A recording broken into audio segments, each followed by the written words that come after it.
Good morning students. Linear equation in two variable topic आपका चल रहा था और इस पे अभी तक मैंने 4 वीडियो जो दिए हैं उनमें मैंने चारों मेथड्स के बारे में डिस्कस किया था। अब मैं एक्सरसाइज के हिसाब से चलूँगा और पहली एक्सरसाइज जो है वो 3.1 है। ये आपकी आलेखी विधि से ही जुड़ी हुई एक्सरसाइज है, ठीक है। इसमें 3 क्वेश्चन दिए हुए हैं 3.1 एक्सरसाइज पे और तीनों क्वेश्चंस को आपको कह रहा है कि ग्राफी तथा बीजगणितीय रूप में व्यक्त कीजिए। ग्राफी का मतलब हो गया इसका ग्राफ भी प्रदर्शित करना है और बीजगणितीय का मतलब हो गया इसका हमें समीकरण भी बताना है एक्स और वाई के पदों में, ठीक है ना।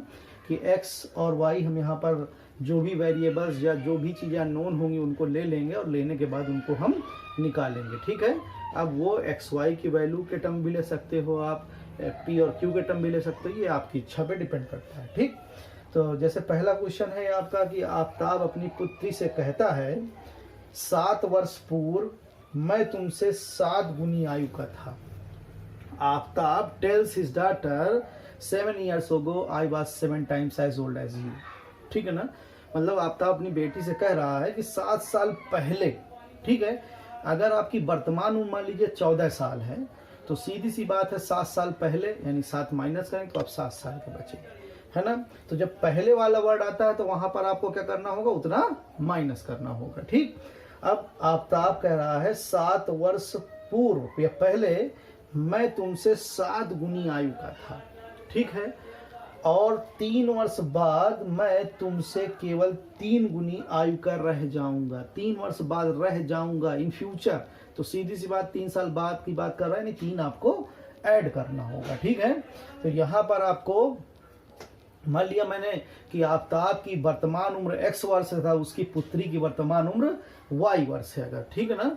तो 7 साल पहले आफ्ताब क्या होगा, x माइनस 7, पुत्री क्या हो जाएगी y माइनस 7, और 7 का गुणा किस में कराएंगे आप, क्योंकि आफ्ताब 7 गुना है तो सीधी सी बात है गुणा आप पुत्री वाली उम्र में कराएंगे, यानी कि पुत्री वाली एज जो आएगी उसमें, यानी कि y माइनस 7 में, ठीक है ना।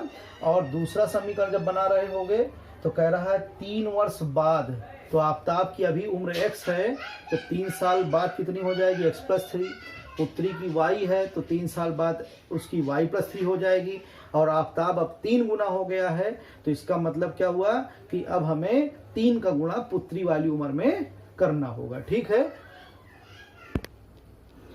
हमने यहाँ पर आफ्ताब की उम्र वर्तमान उम्र x वर्ष तथा पुत्री की वर्तमान उम्र हमने y वर्ष मान ली।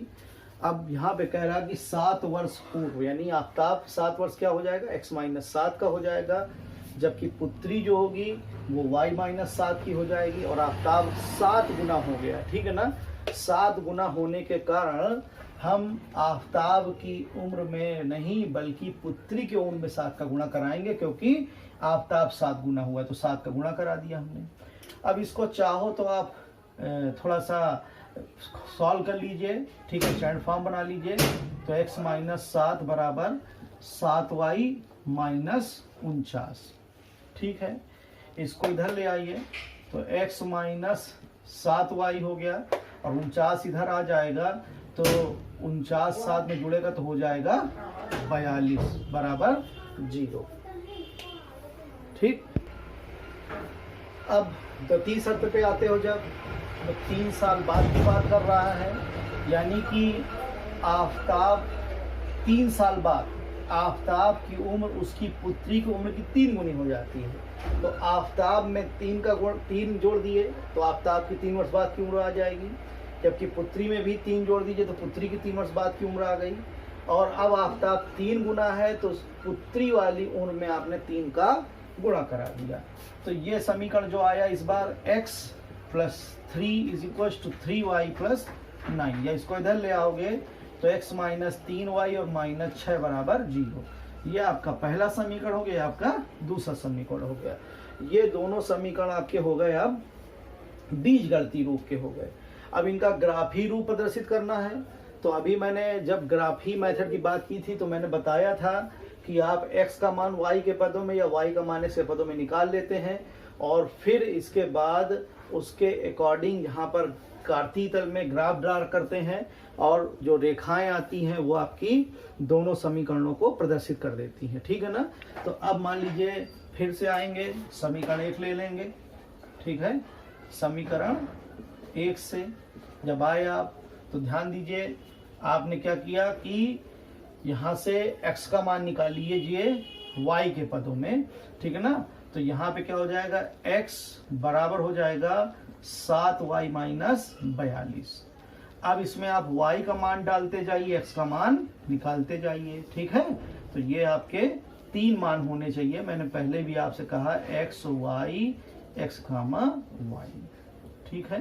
तो जब इस पे आएंगे आप तो यहाँ पर y का मान मान लीजिए 6 डाल दिया आपने, तो 6 सते 42 से 0 हो गया, ठीक है।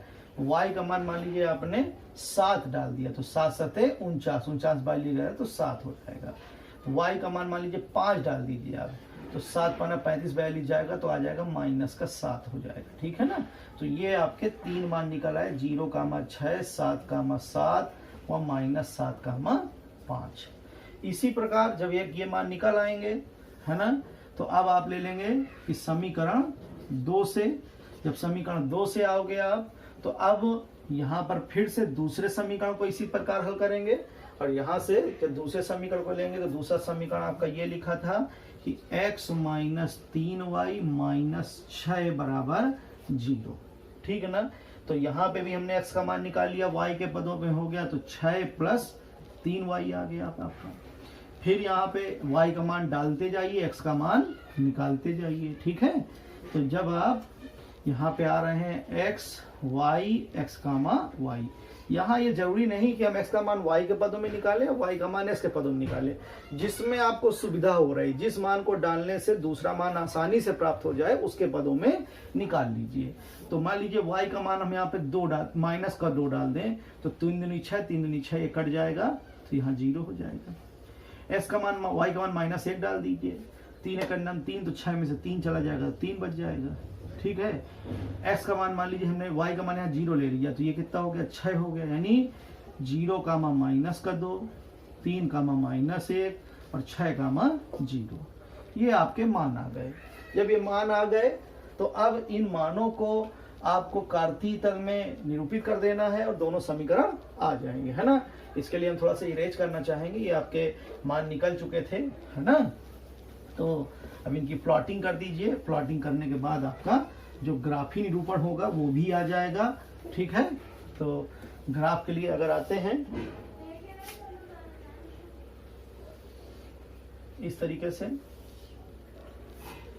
-7 तक लेना है, चलिए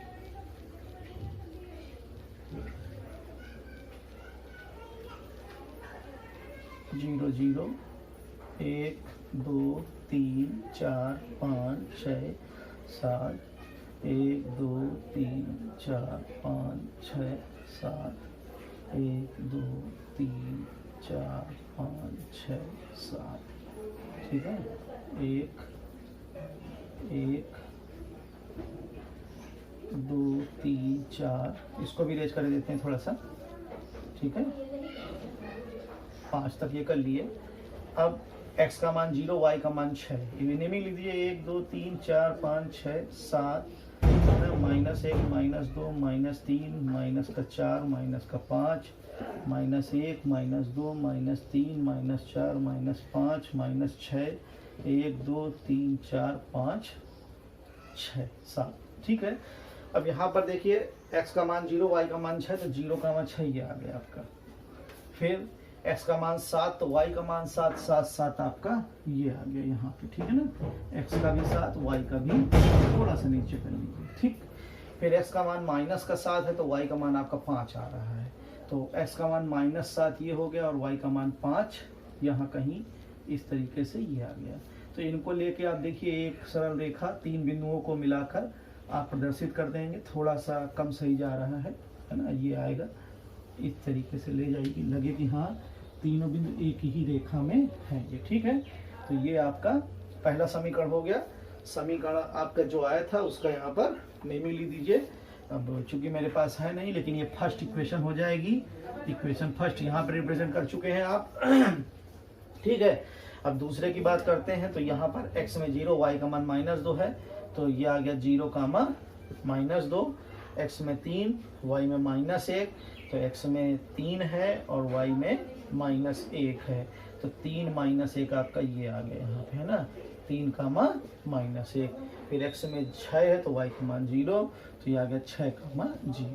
अब इनको लेके ये बिंदु जो देख रहे हो, इनसे लेके फिर एक रेखा इस तरीके से आप खींच सकते हो। ठीक है, ये चली गई और ये आपकी इक्वेशन सेकंड हो गई। इस तरीके से हमने दोनों रेखाओं को यहाँ पर निरूपित कर दिया। ठीक है, ये आपकी पहली इक्वेशन हो गई, ये दूसरी इक्वेशन हो गई। इस तरीके से ये निरूपण हो गया। तो इसका ग्राफी तथा बीजगणितीय दोनों निरूपण हो गए। अब हम बात करेंगे question number second. Question number second, cricket team के एक कोच ने 3900 रुपए में 3 बल्ले व 6 गेंदें खरीदी, जबकि बाद में उसने 1 बैट और 2 गेंदें 1300 रुपए में खरीदी हैं।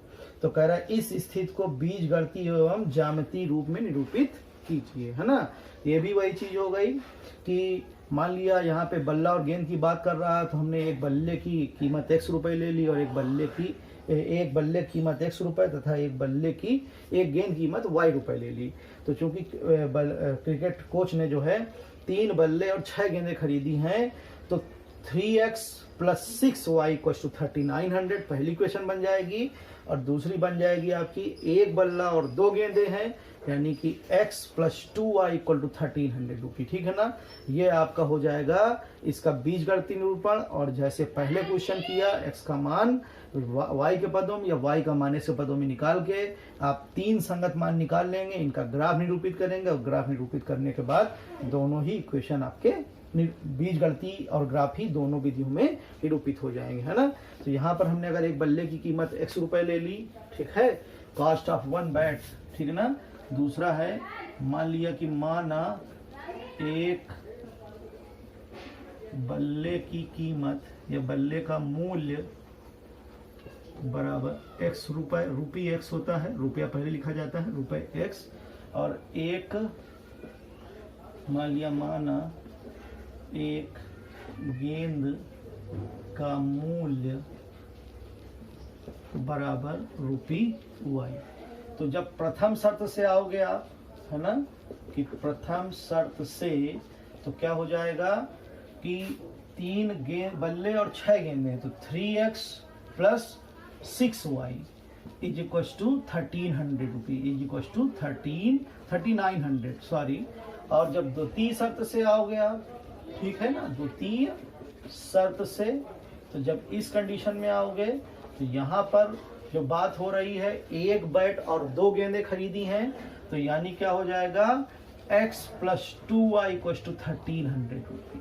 ठीक है ना, ये हो गया आपके बीजगणितीय निरूपण।